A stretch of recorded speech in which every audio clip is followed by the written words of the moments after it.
पौराणिक कथा के अनुसार एक समय भगवान शिव संसार को माया बता रहे थे। उन्होंने माता पार्वती से कहा कि यह संपूर्ण संसार और इसमें मौजूद हर वस्तु, यहाँ तक कि अन्न और शरीर भी एक माया है। इसका कोई विशेष महत्व नहीं है।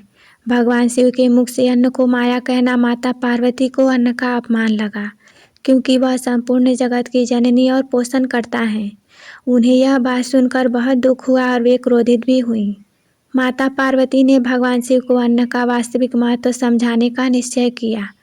उन्होंने तुरंत यह निर्णय लिया कि वह संसार से समस्त अन्न को विलुप्त कर देंगी। माता पार्वती के इस निर्णय से पूरी पृथ्वी पर भयंकर अकाल पड़ गया।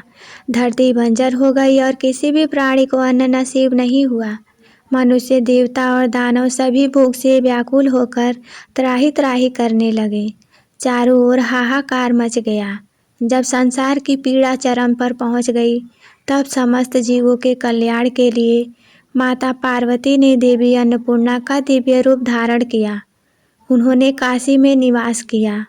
उनके एक हाथ में अक्षय पात्र था, एक ऐसा बर्तन जिसमें भोजन कभी समाप्त नहीं होता, और दूसरे हाथ में कलछी थी।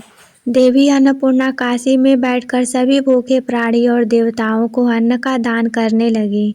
जब स्वयं भगवान शिव को भी अपनी भूख का एहसास हुआ और उन्हें भूख का कष्ट सहन करना पड़ा, तब उन्हें यह बात समझ आई कि अन्न माया नहीं बल्कि जीवन का आधार है। इसका अस्तित्व में विशेष महत्व है। तब भगवान शिव ने भिक्षुक, एक भिखारी का रूप धारण किया और हाथ में भिक्षा पात्र लेकर देवी अन्नपूर्णा के पास पहुँचे। उन्होंने देवी अन्नपूर्णा से भिक्षा में अन्न मांगा। शिवजी ने इस बात को स्वीकार किया कि अन्न के बिना संसार का कोई अस्तित्व नहीं है। माता अन्नपूर्णा मुस्कुराई और उन्होंने अपने हाथ से भगवान शिव के भिक्षा पात्र को अन्न से भर दिया।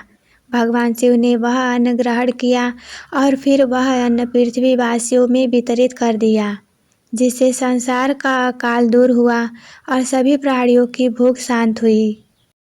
यह कथा हमें सिखाता है कि भोजन और अन्न का कभी अपमान नहीं करना चाहिए। अन्न केवल पेट भरने के लिए नहीं, बल्कि यह जीवन का मूल आधार है, जिसके बिना कोई भी कार्य, साधन या ज्ञान संभव नहीं है।